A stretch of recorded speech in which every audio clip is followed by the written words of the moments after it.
Welcome to today's webinar, Implementation of the MLPS 2.0 in Practice. What we are talking about today will be the analysis and rectification, the evaluation and the inspection, so the last 3 steps of the MLPS. Your webinar team today is me, Mareike Seselberg, Senior Consultant at CHINABRAND IP Consulting, and my colleague Lulu, Consultant at CHINABRAND IP Consulting. So just some things this is the part 2 of our MLPS webinar series. So if you haven't heard part 1, I suggest you to look in our YouTube channel and you can find part 1 of MLPS. It's called MLPS 1.2. It's the grading and the registration of the security levels of the systems. So if you haven't heard it, check it out on our YouTube channel. What we are talking about today is MLPS 3 to 5, the last 3 steps of MLPS. I won't talk a lot about the first 2 steps. I will just give a short overview over the basics of the MLPS so that you can follow me later on. So actually the term multi-level protection scheme has been around for some way before. It's not new. But it has come into attention more when the cybersecurity law came into force in 2017. You can see it here in Article 21 of the cybersecurity law. It's the first time that it becomes mandatory for companies to actually implement the multi-level protection scheme. Even though it existed before, only since 2017 it is mandatory for companies to conduct the multi-level protection scheme. And actually, recently it has become even more important. As you can see down below on this slide, the Article 27 of the Data Security Law once again makes clear that the multi-level protection scheme, the protection of the IT systems of a company, is actually the basis for all data security and also data protection work that needs to be done. The Data Security Law has come into force in September. So actually, since then, it's even more important to conduct the multi-level protection scheme. So what's the multi-level protection scheme 2.0? We normally divide it into 5 steps. The first 2 steps are grading and registration, about which we have talked in our former webinar, mean that you will have to check if your company has IT systems that are subject to the MLPS, and that you will need to grade which security level they need. The step 2 is the registration, which means that you will, after deciding which security level your system is in, you will register this information with the Public Security Bureau. What we are talking about today is the analysis and rectification, step 3, the evaluation by the test center, step 4, and the inspection by the Public Security Bureau, in short PSB, as step 5. So to make it a little bit easier for you, and because we have encountered a lot of question marks when talking about IT systems with our clients, I want to give you some explanation what we mean or what is meant if the multi-level protection scheme talks about IT systems. An IT system is a complete system starting from some point where data is entered, for example, an interface or a sensor which is collecting data. It also contains the system that is processing this data. It contains the place where the data is stored, and it oftentimes also has some sort of terminal where this data can be accessed. So all of these parts are actually necessary for an IT system. That means a simple software itself is oftentimes no complete system. You always need to put the software, the hardware, and everything together so that you have a logical system. Let me give some examples. An official website normally is a system. Of course, it's not the website alone, but also the hardware and everything that is behind it, but let's call it website for now. This is normally a level 1 system. That means the multi-level protection scheme is not mandatory. We have 5 levels in general. The level 5 is reserved for state authorities, for state companies, and so on. So this is something that you do not need to consider. And of course, level 1 is systems with a very low security requirement, while level 2, 3, and 4 each have higher security requirements. From our experience, most normal IT systems operated by, for example, manufacturers are level 2 or level 3. Let me come back to official websites. So if you have a website, normally it will be level 1 because the information entered in there is not very sensitive. It is not a lot of information, and nothing very sensitive is conducted with this information. For example, if someone enters his contact data in your website contact form or something like that. But there are exceptions. For example, if you have a commercial website on which you are selling your products, this is higher than level 1 because the information that will be entered into the system is more sensitive, and also because of a breakdown of this website would lead to bigger damages than if it's just an informative website. Other examples for commercial websites are, for example, gaming platforms and so on. Also, the websites of public facilities and government agencies will, of course, not be level 1. Let me tell you about another example, which is apps. For apps, the MLPS in general is mandatory. You can see a chart down below, which is sort of a graphic showing how an app, or what is behind an app. I mean, we normally just see the app on the phone or whatever, but of course behind that there is a hardware, and there is also further software that we don't see. So all of this is a system, and you need to conduct the multi-level protection scheme for it. Also, it might be if the back end of the app actually is the same for several apps, that these apps can be considered one system and not two systems, even if it's, for example, two apps, as you can see here. Also for apps, you have to be careful. You see here on the right-hand side, WeChat and TikTok. You have to differentiate.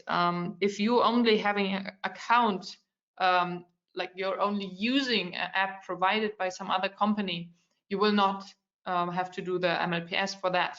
For example, WeChat, of course, MLPS needs to be conducted for WeChat, but not by you, even if you have a business account on it, but by Tencent, for example.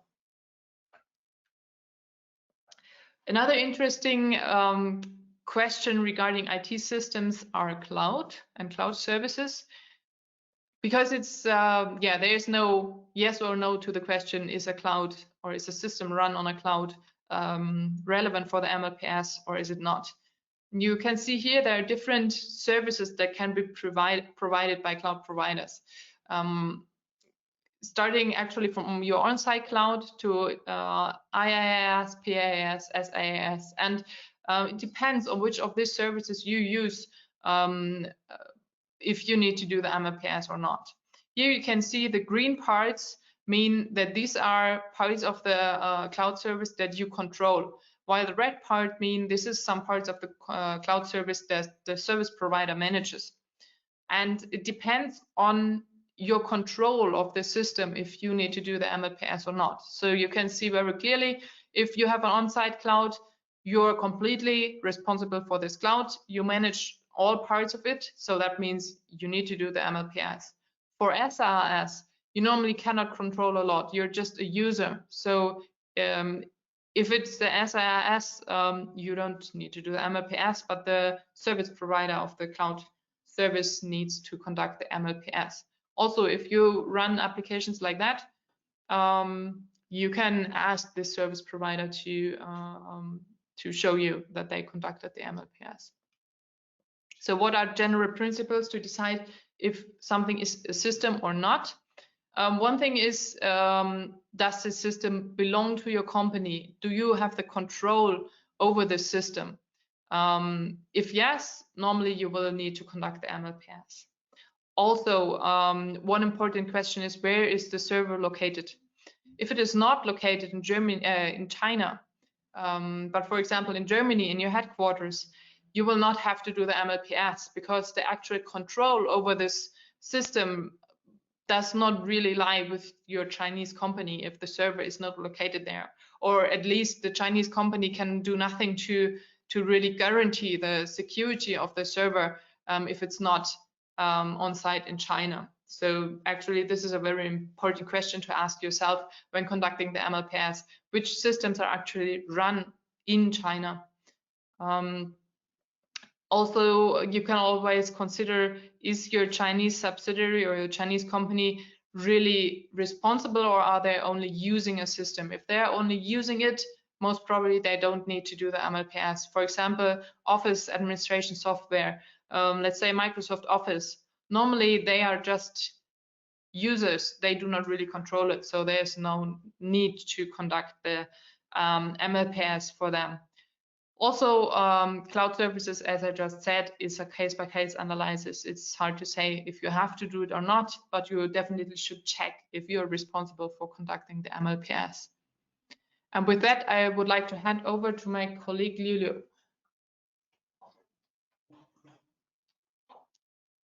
All right, thank you, Mahaika. Let's officially come to today's theme: implementation of MLPS.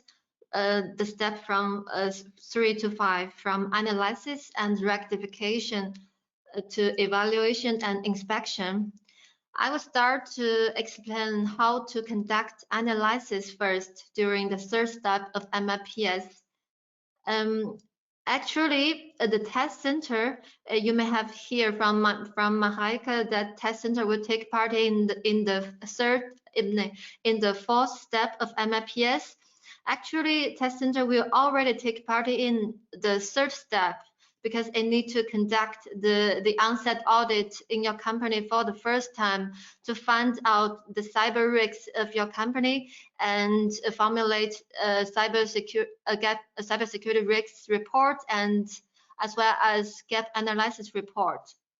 In order to formulate this gap analysis report, we also need to conduct 4 sub-steps. The first sub-step is to collect the information of the systems of your company. Compared to the information collected during the first step of MLPS registration, during the phase of gap analysis, we also need to collect more extensive information of the systems. For which kind of information will be needed, I will explain later. Then, after the information is collected, the test center will draft the plan for the onset audit, and afterwards, of course, conduct the onset audit as planned. After that, the test center will formulate the analysis of cybersecurity risks and gap analysis report, as well as the appropriate rectification suggestions. Next, I will describe these 4 steps in detail. Just as I said, the first step of conducting gap analysis is the information collection. It's not difficult, but it can be time-consuming because it always requires the cooperation of the test center and your company, and the cooperation of the IT professionals from both sides. In practice, it's not an easy job as you might think, because the both sides also have much daily work to deal with, and in the same time, they need to confirm some information constantly to make it correct and precise. Therefore, this step can take up to 1 week or even 2 weeks. Regarding what kind of information needs to be collected, here I listed 21 types of information as example, which can be generally divided into 4 categories. The first category is the basic information about your company, like the introduction of your company, the personnel involved in the MLPS project, and so on. And the second category is the information of the physical environment, especially of the server room. The third category is the information of the company system and equipment, such as application systems, deployment equipment, database, middleware, etc. And the last category is documents for the organization and management of your company. The reason why this information collection is classified this way is that the later onset audit is also conducted based on these categories, which requires that the company shall pay special attention to this step, which seems easy but actually not. Since information collection is the basis of the whole onset audit, I would like to give you some tips based on our practical experience. First of all, information collection is mainly carried out by the test center, and basically the test centers in China are using Chinese as their working language, and all the documents formulated later are also in Chinese. So for foreign companies, it's important to arrange a Chinese employee to communicate with them. And if possible, it's best to have a Chinese IT employee because much of the information collected involves specialized IT information. And secondly, the information collection must be done very carefully. The information has to be complete. If some information is missed, then the step of the onset audit cannot be done smoothly in one go, which may delay the progress of the whole project. And thirdly, I will mention that although the onset audit is basically done by the test center, the whole process needs also the cooperation of your company, which involves not only your IT personnel, but also management personnel, because the onset audit is not only about technical aspects, but also about organizational measures and management measures. For example, the test center will check whether some organizational documents related to the network security are already in place and whether they meet the standards. Once the information is collected, the test center will formulate the onset audit plan and conduct it as planned. Based on the national standards GBT 22239-2019 and GBT 2844-8-2019 in the PowerPoint, different items of different categories listed in the national standards will be tested during the onset audits. And the onset audit will also be conducted in the areas of physical environment, and network equipment, and organization measures, which is in line with the classification standards in the phase of information collection. First, the physical environment shall be tested during the onset audit. It's not complicated and can be done very quickly. For example, the test center will check whether an automatic fire protection system, temperature and humidity control, anti-magnetic equipment are in place, etc. And the test center will also check whether the company has taken some measures to prevent the rainwater from entering the server rooms through the windows over the roof, etc. After the physical equipment test, the company's network equipment will then be tested based on the national standards. An enterprise company usually has a variety of network equipment and devices, for example, firewalls or management terminals. However, the test center does not test all the network equipment and devices, but only a sample of 2 or 3 of the same kind of network equipment and devices. And the network equipment testing is normally done by performing the vulnerability scans, penetration testing, etc., which may disorder the network of your company for a while. And when it comes to the duration of this phase, it should be noted that the duration depends on the size of your company and the numbers of the devices used. The last error of the onset audit is the organizational Myers test. In fact, the word test shouldn't be used here because it is more about checking and interviewing your company's personnel about the organizational documents. This kind of organizational documents related to network cyber security is always a problem that many companies may ignore. Although it's not quite high-risk items, according to our experience, the lack of these documents will lead to low grades of the analysis results.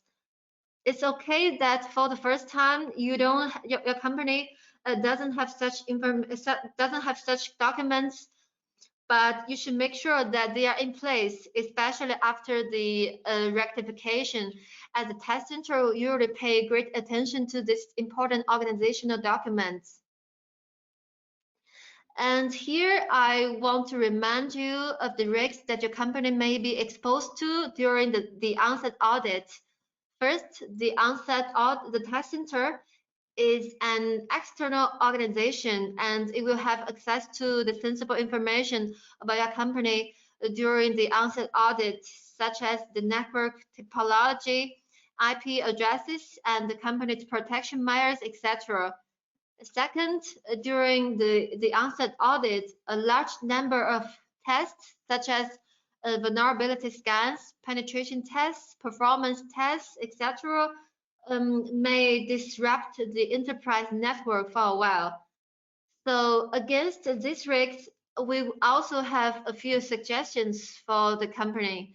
A backup of all data should be made in previous, and of course, the employees should be informed of the timing of the audits, of the onset audit beforehand, and so that they can back up all the data and make other preparations. And to avoid the risks of data breaches, your company shall also conduct some confidentiality measures, such as signing an NDA with the test center, etc. Next, my colleague Mareike will explain the following steps of MLPS. Thank you, Lulu. So actually, if you get the results from the test center, they will divide the results, the problems that they have found, into high risk, medium risk, and low risk. And there is sort of a principle which says that you will need to amend, to rectify about 75% of the risks found. However, high risks are risks that definitely need to be addressed. So even if they make up to 80% of the risks found, you will still need to rectify them. So what's a high risk? Normally high risks are these problems that are found that might really lead to high damages. That might be loss of a high amount of data, or for example, a stop of your production because some very important system just doesn't work anymore. So these are really high risks. Medium risks from our experience are normally risks related to management matters. Of course, there are also some technical medium risk items, but oftentimes it's about some documentation and so on. Low risk can be everything. Actually, they do not really need to be addressed. So for low risk, you can check if this is something you want to do or not, and yeah, can just leave it if you don't want to address it. There are several aspects. If you talk about the rectification, there are several aspects that need to be considered. So, for example, there are these technical aspects, including vulnerabilities. There will for sure be vulnerabilities found by the test center. That means, for example, that some configuration is not right, or that some ports are open that wouldn't need to be open. So rectifying these problems is normally just a matter of some action. You just need to do something, but you don't really need to pay any money. So these are actually pretty easy to address. You just need to know where the problem is and address it. Then there are, we call it risk 2 here, missing or sufficient equipment. That means there might be areas where you really need to supplement hardware or software to address the risk that was found. For example, there is no UPS or there is no intrusion detection system, something like that. So if problems like this are found, you will most probably have to spend money to buy new products to address this problem. Regarding the matter of buying new products, there's of course the question, who will implement these systems? Do we do it? Do we let a third party do it? In general, our experience is that you will just look for a provider of the systems that need to be supplemented, and they will normally also help you to install these systems. How or do we have to buy Chinese IT products is another question that we often encounter in situations like this. So at the moment, there is no law saying that you cannot use foreign products or that you have to use or should use domestic products. However, you need a certain, the products that you buy need a certain market authorization and need a permit to be sold in China. For example, there are special rules for encryption techniques, encryption products. So before buying anything, you should first confirm that they have the necessary certifications for the Chinese market and that they can be sold in the Chinese market. Another very important topic is, even if some product can be sold in China, you should check if there is service for these products in China, because if every time you have a problem, some technician from the United States needs to fly to China, that might be a little bit costly and not necessary. So check first if they have a service for China or if they don't have that. Also, something to consider is some of these certifications need to be renewed every 2 years.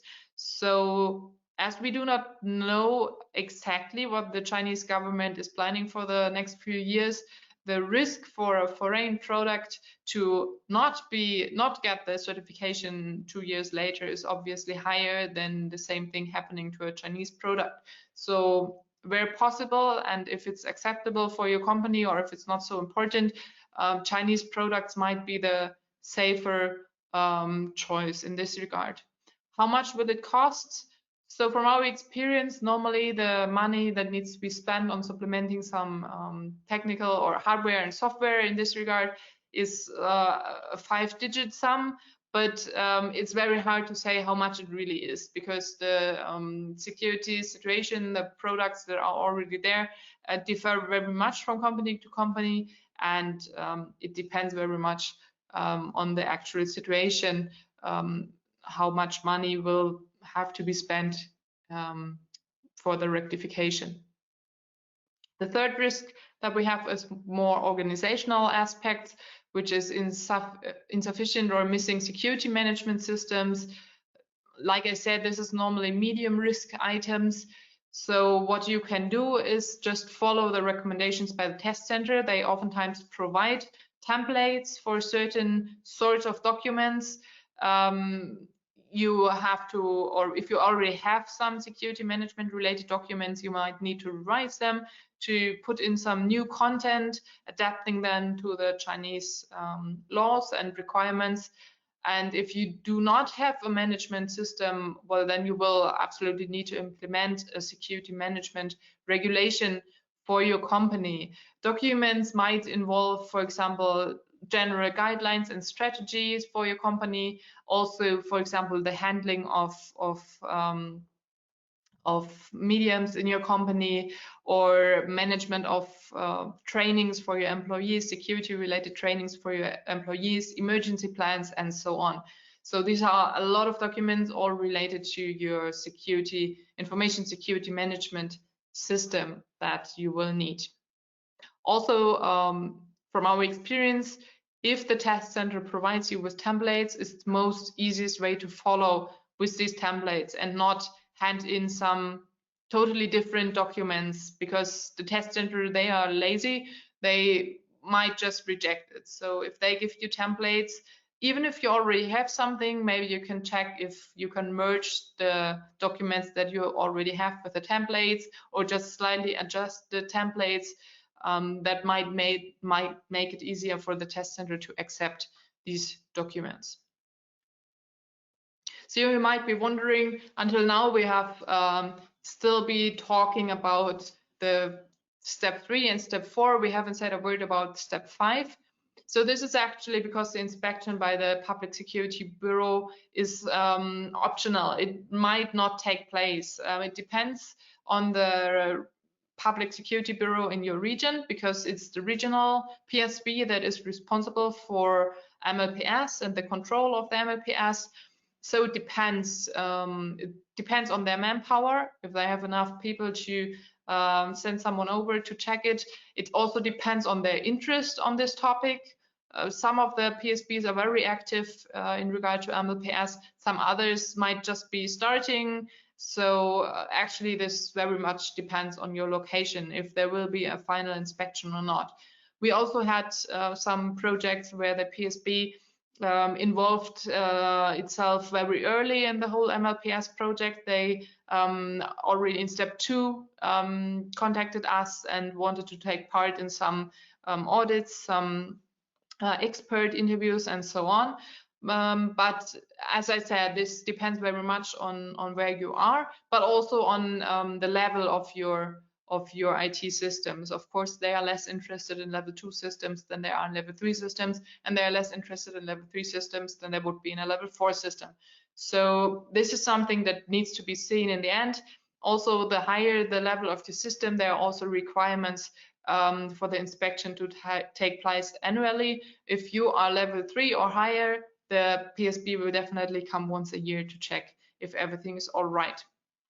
So about the timing of this whole project, we give here a timeline of a level 2 system as an example. Of course, if there are many systems, the whole progress might take longer. If there are just one system, it might be a little bit faster. Also, it depends very much on how many problems are actually found. So you can take this as a rough estimation, but it depends on the actual situation, how long it takes. So for step 3, analysis and rectification, it takes 2 to 6 months. Why does it take so long? Actually, the test center is pretty fast. If you ask them for an appointment for audit, they normally will give you a time slot within 2 weeks to a month. And also they will normally not take longer than 1 week to do all their testing and do their auditing and so on. So this is done very fast, but what takes time is the rectification. We oftentimes see that Chinese subsidiaries obviously need to work together with the headquarters in Germany for implementing new security measures, and especially also for buying new products.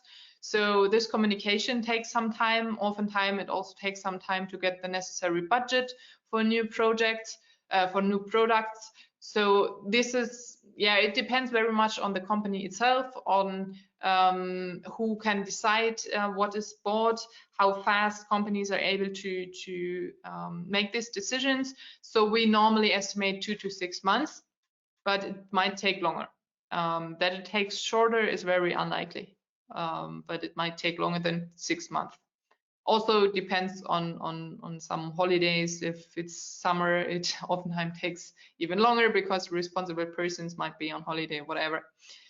For the evaluation of the test center, actually, if you have followed or if you have addressed all the risks that the test center has found, the evaluation won't take that long. What the test center needs to do at this step is just to verify if you have really addressed all the risks or all the necessary risks, at least 75% of the risks and all the high risk items. And they will need to see if the management organizational documents, if they are all right and contain the necessary content. So this won't take a long time. Regarding the inspection by the PSB, as I already said, it's not sure that it will take place if your system is level 2. If your system is level 3, it will take place on some time. How long it takes for them to do it depends. Authorities are sometimes not the fastest in the world, so that actually very much depends on the PSB. But as soon as you have an appointment for that, it should not take longer than 1 day. So that's it from our side. Thank you for your attention. And if you have any questions, please feel free to contact us anytime, and we will be glad to answer your questions. Have a nice day. Have a nice day. Bye. Bye bye.